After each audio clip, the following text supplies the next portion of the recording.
আলহামদুলিল্লাহি রাব্বিল আলামিন আলহামদুলিল্লাহি রাব্বিল আলামিন ওয়াসসালাতু ওয়াসসালামু আলা সাইয়্যিদিল মুরসালিন।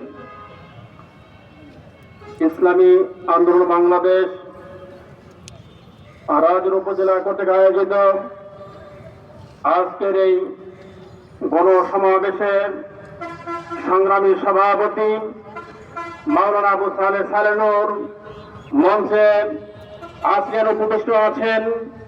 আজকের এই গণসমাবেশের প্রধান অতিথি এদেশের লাখ কোটি মানুষের আধ্যাত্মিক ধর্মীয় নেতা চরমনাইর পীর সাহেব হুজুর ইসলামী আন্দোলন বাংলাদেশের আমির হযরত মাওলানা মুফতি রেজাউল করিম উপস্থিত আছেন। কেন্দ্রীয় দপ্তর সম্পাদক আজকের এই সভার বিশেষ অতিথি মাওলানা লোকমান হোসেন জাফরি উপস্থিত আছেন। জেলার বিভিন্ন নেতৃবৃন্দ এবং উপজেলা ইউনিয়ন পর্যায়ের সহকর্মী ভাইয়েরা সবাইকে আন্তরিক মুবারকবাদ। আসসালামু আলাইকুম ওয়া রাহমাতুল্লাহ। আপনারা জানেন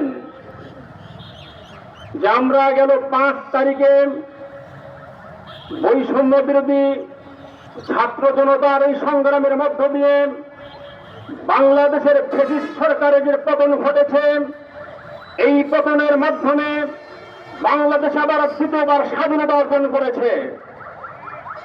আমরা বুঝতে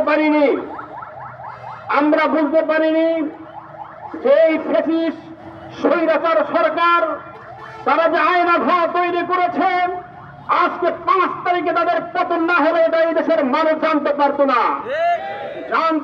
সেই আয়নাঘর নামক কারো অধ্যায় তৈরি করে সেই স্বৈরাচার হাসিনা এবং তার আওয়ামী গোষ্ঠী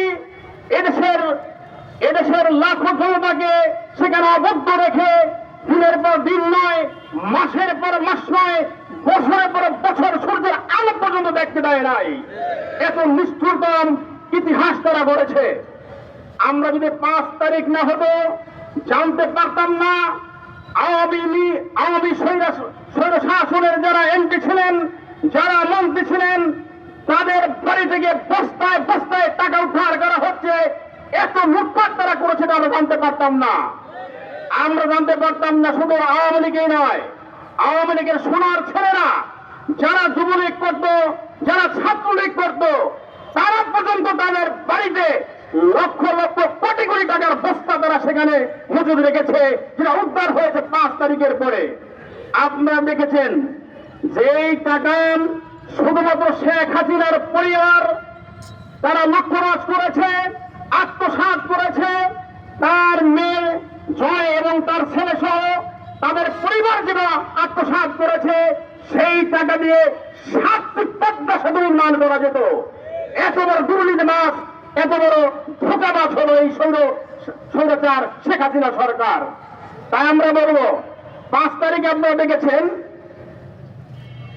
যে আমাদের নায়েবে আমির শাহেকে চরমনাই ফয়জুল করিমের নেতৃত্বে সেই জরুরি অবস্থা ভেঙ্গে, কার্ফু ভেঙ্গে সর্বপ্রথম বাংলাদেশের সব রাজনীতিকে টেক্কা দিয়ে একমাত্র ইসলামী আন্দোলন বাংলাদেশ তার নেতৃত্বে সেই গণভবনে মার্চ করেছেন এবং ছাত্র বৈষম্য